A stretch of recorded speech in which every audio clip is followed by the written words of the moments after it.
When you have little or nothing, you learn to use everything.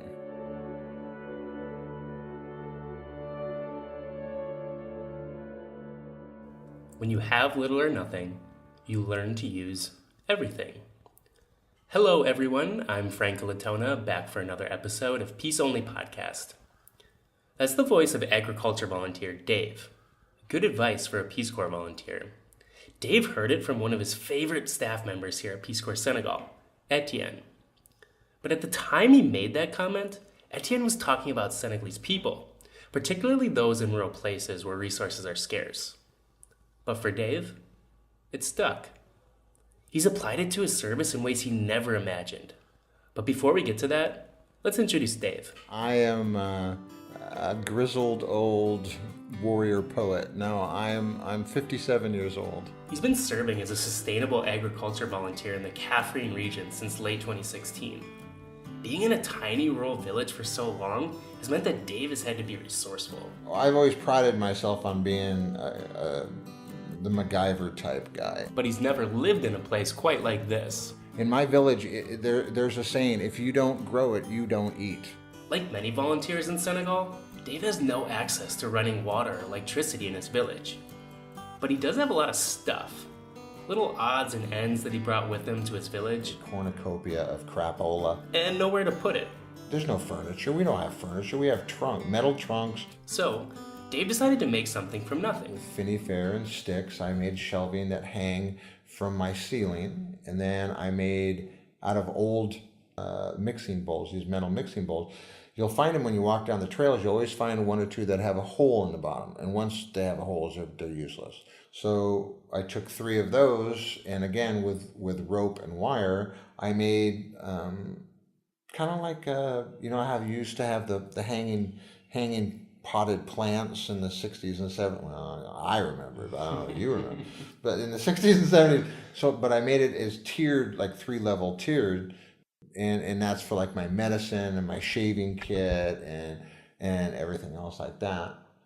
Dave also made a fan for the ceiling of his hut. By taking a plastic mat and some rope and 2 pulleys, and I made a foot pedal out of, I banded together some sticks and cut them down and wired them together. And so I can, like the foot pedal of a drum, I can push on this little pedal and it will make the fan move back and forth in my ceiling. Dave said it's especially useful in the evening when he likes to sit in his hut and do one of his favorite activities. Everybody in my village thinks I'm a little crazy, but they bring me horns and bones and stuff because I make jewelry. I carve at night. It's one of those stress-relieving boredom things that you learn to do to keep yourself out of your own head. Dave says it's that one little sentence he heard from Etienne that inspires him to be so resourceful in village. When you have little or nothing, you learn to use everything. Now, giving advice that has a strong impact on volunteer service is nothing new for Etienne. He's the manager of Peace Corps Senegal's training center in Chess, so he's usually one of the first people volunteers meet upon arriving in country. He's one of those guys that once you meet him, you will never ever forget him. Dave says he has this commanding presence that is so, at times, almost overwhelming. He's widely admired by volunteers for his unique perspectives on service, and typically leads training sessions that cover emotional well-being. He's known for giving good advice that inspires. He personally takes for granted the fact that every moment of every day of his working life, he changes lives. He is so amazing and so needed in the position that he's in. He, for a lot of us, held us together for our training. High praise indeed. So what happened next threw Dave for a curve. It was Etienne who approached Dave for advice. Which was frightening, humbling, awe-inspiring. Etienne was experiencing pain in his back due to a recent injury. Threw a disc out in his back. And if there's one volunteer in Peace Corps Senegal who knows about injuries and managing pain, it's Dave. At 57, his body has seen a lot, most notably a few serious injuries. He's broken his back a couple times. In my neck, I've lived a long and adventurous life, so things get broken along the way. Still, Most of the time I'm pretty good. so Etienne wanted to get some tips for rehabilitating his back. How do you manage? How do you get it better? How do you make it stronger and such? Dave has managed his pain here in Senegal in 2 ways. First, weight loss. I've lost almost 60 pounds. He's not tempted here by any of his guilty pleasures he enjoyed back home. Bad Chinese takeout, General Tso's, He says he loves anything deep fried, easy, nasty goodness, spicy. but he also manages his pain in another way: movement. Every day I try to walk. It's one of those things when you have a bad back or whatnot, you learn that walking is one of the best things that you can possibly do. So Dave gave Etienne some suggestions, but he also started thinking about ways he could help. I wanted to make something nice for Etienne. Then it came to him. Since daily walking is so helpful in managing Dave's back pain, he thought it'd be nice to make Etienne a cane.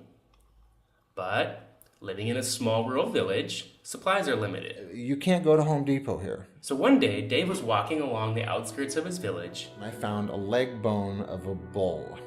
And I thought, oh, here we go. I got an idea.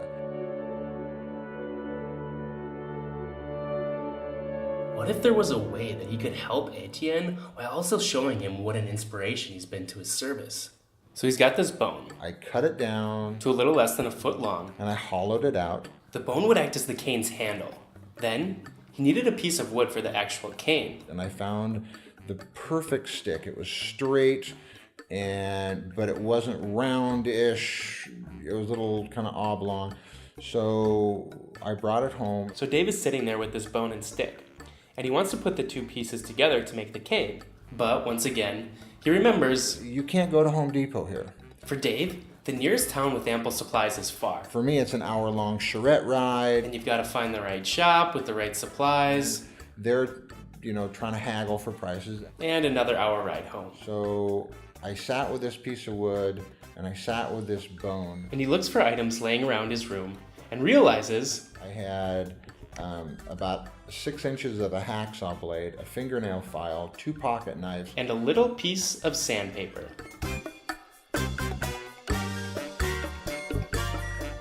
And with that, I started creating this cane, and I carved the wood down, and I went to my father host father, that is, when he was clipping the nails of his horse, and I took the nail clippings of the hooves ground them up, boiled them down. and made paste. So once he hollowed the bone out, I carved the wood to fit the bone. I put the paste inside, put it in. then he pinned it. With a nail I found while I was walking in the streets of my village. So Dave finished that And again, I had to sand the wood to make it round with that tiny little piece of sandpaper. So he's sanding and carving, with a fingernail file, mind you. but eventually he gets it to where he wants it. And it's good. He's happy with it. But, It didn't pop. It didn't stand out. And I wanted something to stand out. so Dave wanted to stain it. So he started looking around his hut, And I had noticed that I had a can of Nescafe coffee. which is instant coffee. So I made a thick paste of Nescafe, and I used that to stain it. Then Dave sanded it down. Now, the bottom of the cane needed something. Since Etienne walks on tile, In the office where he works, he's not like the villagers, my father, or anything else out in the bush where you just got a stick and you walk with it. Dave didn't want the cane to slide, which might cause Etienne to slip and fall, potentially injuring him even more. The whole purpose of this was to help him. So one day, Dave was walking in his host father's garden, I saw a small piece of garden hose. and inside the garden hose, The inner sheathing is rubber. So I cut that up into little pieces and I boiled that down then dipped the stick into that, and I made a little rubber stopper on the bottom. and voila! He takes it, looks at it, and thinks, This is pretty nice. It looks good, but something's missing. so it sat in the corner of Dave's room for a day or two, Until I could figure out what it was. and then it hit him. I wanted to put a clear coat on it. And again, to make it pop, to make it stand out. A good idea, yes, but Dave, Had no idea what to do. so he asked his host father, who said the cabinet makers in Catherine have varnish. So Dave gathered his things and took the charrette ride into town. As soon as he arrived in town, Dave started walking over to the cabinet makers. But he didn't want to just buy the varnish. Dave takes his role as a Peace Corps volunteer seriously, particularly as it pertains to cultural exchange. I want the people of Senegal to know me as an American. I want them to know me as a person. And so that takes away that that the fear of difference. So while he was walking over to the cabinet makers, Dave started thinking of a more creative way that he could exchange some good or service for the varnish he needed. And on the way, there was a couple older gentlemen drinking ataya. The word ataya translates to tea in English, but it's different from any tea you'd find in the US. Ataya is a strong, concentrated, sugary drink enjoyed amongst many Senegalese locals. It's often cooked amongst friends while they sit and chat. So I went to the boutique. Dave bought a little teapot to boil the water, And I bought some ataya, and I bought some sugar. and he brought it over to the cabinet makers. And I asked them in horribly stunted Wolof, because my language skills as an older volunteer are not on par with a lot of the younger volunteers. If I could make them ataya and they could help me varnish a piece of wood. And they thought that was quite funny, that this tubab, which means foreigner, this foreigner was going to make them ataya. And they agreed. If you're unfamiliar with how the Senegalese make ataya, just know It is a serious art form. They pour the tea into the glasses, and then they take the glass and they'll pour it into another glass, creating this foam, this foamy top, which mixes the ataya and the sugar, and it really actually makes the taste of this tea that much better. So Dave got started. I boiled water, and they had the glasses, and I'm trying desperately to pour this ataya and make it, and I'm burning my fingers, and I'm spilling ataya all over the place. But eventually, Dave succeeded on his end of the bargain. Well, sort of. I think we only got like 4 glasses instead of the 8 that I should have gotten. Still, the cabinet makers were so impressed with the whole ordeal. They gave me a full bottle of varnish to take home with me. So not only did Dave get the varnish he needed for his cane, but he made some new friends as well. Every time that I've seen them since then, they always stop, Mordu, Mordu. That's my Senegalese name, Mordu Wilan. They go, Mordu, Mordu, how are you? Come make me ataya. Come make us ataya. And so they're now my friends. I've made a connection with these people in a way that I would have never done before. So Dave goes back to his room with this bottle of varnish, but realizes he has no way to put it on the cane. So he went out to the millet fields and grabbed one of the millet stalks, and then over to his host father's horse, who thankfully now likes me after I've fed him popcorn-flavored jelly beans. He actually now likes me. He doesn't chase me anymore. Dave clipped a little bundle of hair off his tail, then put the hair into the millet stalk and tied it with some string from his sewing kit. And then I proceeded to varnish the cane. Finally, after all that, Dave finally finished the cane.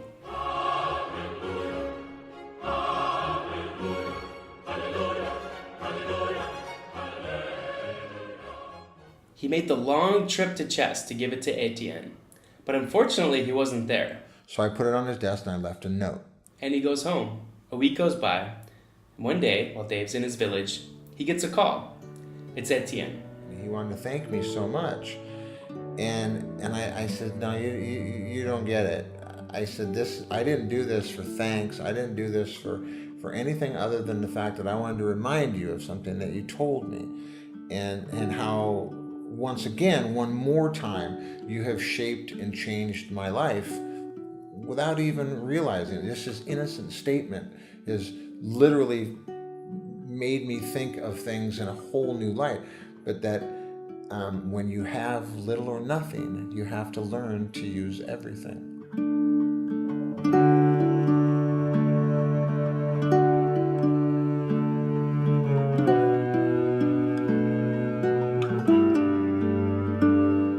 Thank you, Dave, for that inspiring story. And thank you for listening. I'm your host, Franco Latona. With that, I say, Babanen, Ngongo, à la prochaine. Until next time, Inshallah.